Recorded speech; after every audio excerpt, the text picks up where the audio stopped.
वारे पुलिस अधीक्षक को जमीन से संबंधित 10/4/24 को आवेदन दिया था और ये आवेदन को 13/4/24 को MGM थाना को भेज दिया था। 2 महीना होने जा रहा, थाना ने कोई कार्रवाई नहीं किया, तो इसलिए सूचना का अधिकार RTI लगा के इससे सवाल पूछा जा रहा है। देखिए RTI थाना को कैसे लिखना चाहिए। सेवा में जान सूचना पदाधिकारी सह थाना प्रभारी महोदय, MGM थाना जमशेदपुर, यहाँ पिन कोड दे दीजिएगा। कोई भी विभाग को RTI लगाना चाहते हैं तो यहाँ सेवा में लिखिएगा जान सूचना पदाधिकारी, उसका बाद ये विभाग का नाम दीजिएगा और विषय में सूचना का अधिकार अधिनियम 2005 के तहत सूचना उपलब्ध कराने के संबंध में विषय वही रहेगा, विषय चेंज नहीं होगा। फिर आप यहाँ महाशय लिखेगा, फिर नंबर बाय नंबर अपना सवाल कीजिएगा। जैसे यहाँ देखो 1 नंबर में दिनांक 10/4/2024 को आदिवासी जमीन को हड़पने कब्जा करने के संबंध में वारे पुलिस अधीक्षक जमशेदपुर में आवेदन दिया था, जिसका फोटोकॉपी संलग्न है। मेरा शिकायत आवेदन को कार्रवाई हेतु वारे पुलिस अधीक्षक जमशेदपुर ने दिनांक 13/4/2024 को इस MGM थाना में भेज दिया है, जिसका दूसरा दिन थाना से मुझे फ़ोन कर विजय गुप्ता के काम साइट में बुलाया गया और थाना द्वारा काम को बंद करवा कर वहाँ से चले जाने के बाद मैंने 1 घंटा के बाद काम के साइट में जाकर देखा तो फिर से विजय गुप्ता ने काम चालू कर दिया था। सिर्फ मेरा सामने दिखाने के लिए काम को बंद करवाया गया था। मेरा वापस आने के बाद फिर से काम चालू करवा दिया गया था। ऐसे में आम जनताओं का पुलिस थाना पर से भरोसा उठना जायज़ है कि नहीं। दूसरा पेज नंबर 2 सूचना उपलब्ध कराया। दूसरा सवाल, पुलिस अधीक्षक कार्यालय से कार्रवाई हेतु इस MGM थाना को आवेदन भेजकर 2 महीना होने जा रहा है। अब तक भू माफिया विजय गुप्ता का काम को बंद थाना द्वारा काहे नहीं किया गया है। थाना प्रभारी का नाम पता दिया जाए, साथ ही इस केस इंचार्ज कौन है उनका भी नाम पता दिया जाए, सूचना उपलब्ध कराया जाए। तीसरा सवाल है, इस MGM थाना को पुलिस अधीक्षक जमशेदपुर से भेजा गया कार्रवाई हेतु आवेदन में थाना द्वारा क्या कार्रवाई करके रिपोर्ट पुलिस अधीक्षक जमशेदपुर को भेजा गया है, उस रिपोर्ट का फोटोकॉपी दिया जाए, सूचना उपलब्ध कराया जाए। चौथा नंबर में, भू माफिया विजय गुप्ता ने कहा है कि इस जमीन को खरीद लिया है। CNT एक्ट के तहत आदिवासी जमीन को गैर आदिवासी खरीद नहीं सकता है। इसके बावजूद विजय गुप्ता ने आदिवासी जमीन को कैसे खरीद लिया है? क्या जिला DC का आदेश लिया है तो आदेश पत्र का फोटोकॉपी दिया जाए, क्योंकि आदिवासी का जमीन को खरीदने से पहले जिला DC से अनुमति लेने का नियम बनाया गया है और जो इस नियम का उल्लंघन किया है उस पर कब तक कार्रवाई पेज नंबर 3, कब तक कार्रवाई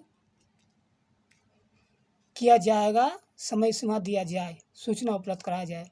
5वां सवाल है, यदि भू माफिया विजय गुप्ता ने पांडे सिंह सरदार व उनका परिवार वालों को डरा धमका कर बहला फुसला कर पांडे सिंह सरदार को दारू पिलाकर जमीन का एग्रीमेंट पेपर में साइन करवा कर बोलता है फलाना को इतना पैसा दिया है और जांच पड़ताल में पांडे सिंह सरदार का बैंक खाता में या उनका परिवार वालों का खाता में घर में पैसा नहीं मिलता है, तो भू माफिया विजय गुप्ता पर धोखाधड़ी का केस कर कार्रवाई कब तक किया जाएगा, समय सीमा दिया जाए, सूचना उपलब्ध कराया जाए। 6वां सवाल है, विजय गुप्ता ने पांडे सिंह सरदार आदिवासी का जमीन को खरीदा बोला है, जमीन को प्रति कट्ठा 2024 का रेट में खरीदा है या आदिवासी समझकर औने पौने दाम में खरीदा है तो उसका ज़मीन खरीदा गया का एग्रीमेंट कागज़ का फ़ोटोकॉपी दिया जाए। साथ ही 1.5 बीघा ज़मीन का कितना पैसा पांडे सिंह सरदार का बैंक खाता में पेमेंट किया है उसका बैंक खाता का स्टेटमेंट का फ़ोटोकॉपी दिया जाए। और यदि विजय गुप्ता ने पांडे सिंह सरदार का बैंक खाता में पेमेंट नहीं किया है, उनका परिवार वालों के सामने हाथों में पेमेंट दिया है तो मनी रिसीप्ट का फ़ोटोकॉपी दिया जाए। Page number 4। सूचना उपलब्ध कराए। भू माफिया विजय गुप्ता ने आदिवासी पांडे सिंह सरदार से किस रेट में प्रति कट्ठा ज़मीन को खरीदा है? 2024 का रेट के हिसाब से प्रति कट्ठा ज़मीन को खरीदा है कि नहीं, या आदिवासी समाज का औने पौने प्रति कट्ठा ज़मीन को अपना मन मुताबिक रेट में पांडे सिंह सरदार से ज़मीन को खरीदा है। तो एक आदिवासी को ठगने का काम करने से विजय गुप्ता का खरीदा गया एग्रीमेंट को रद्द कर के विजय गुप्ता पर कार्रवाई कर कब तक पांडे सिंह सरदार आदिवासी का ज़मीन से विजय गुप्ता का कब्जा हटाया जाएगा, समय सीमा दिया जाए। सूचना उपलब्ध कराए।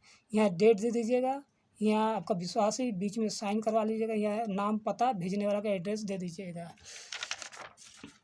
और सूचना का अधिकार के लिए है पोस्टल ऑर्डर लगता है 10 रुपये का, 10 रुपये का पोस्टल ऑर्डर लगता है। देखिए यहाँ वही ये जो लिखा हुआ है सेवा में जान सूचना पदाधिकारी, यही चीज़ ये जगह लिखना है। सेवा में जान सूचना पदाधिकारी थाना प्रभारी महोदय MGM थाना जमशेदपुर। और यहाँ भेजने वाला का पता नाम लिखिएगा और इस साइड भी यही वाला चीज़ को इस साइड भी लिखिएगा। और इसको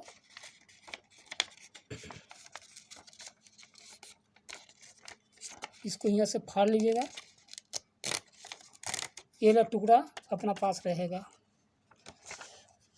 और लिफाफा में देखिए इस भेजने वाला का नाम पता लिखिएगा, यहाँ स्पीड पोस्ट लिखिएगा बीच में, और यहाँ भेजने वाला जैसे थाना को भेज रहे हैं तो थाना का एड्रेस, नाम पता कहाँ है, पिन कोड डाल दीजिएगा।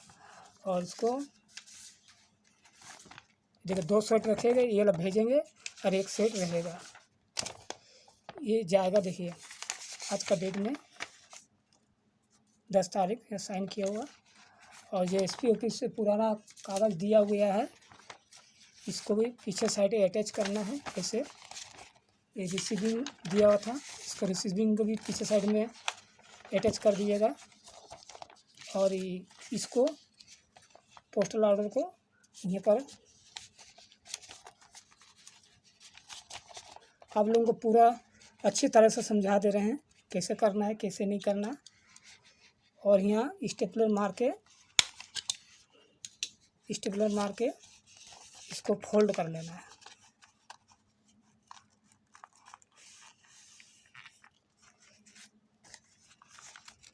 इसे फोल्ड कर लीजिएगा।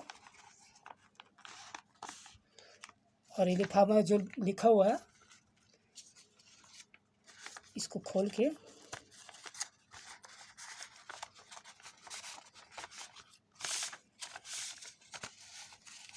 तो भर दीजिएगा और गोंद लगा के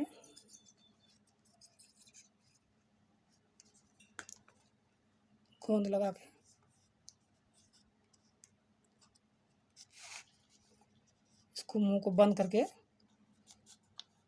स्पीड पोस्ट करके भेज देना है। देख लीजिए इधर भेजने वाला का नाम लिखिएगा, बीच में स्पीड पोस्ट लिखेगा, और इधर जिसको थाना को भेज रहे हैं तो थाना का नाम लिखिएगा। दूसरा साइड है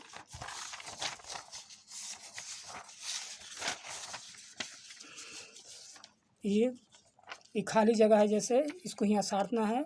और जो स्पीड पोस्ट करके पोस्ट ऑफिस से भेजेगा उसका रसीद मिलेगा, 10 साटना है, उसको हम बता देंगे। लेटर को बाय पोस्ट ऑफिस से भेजने के बाद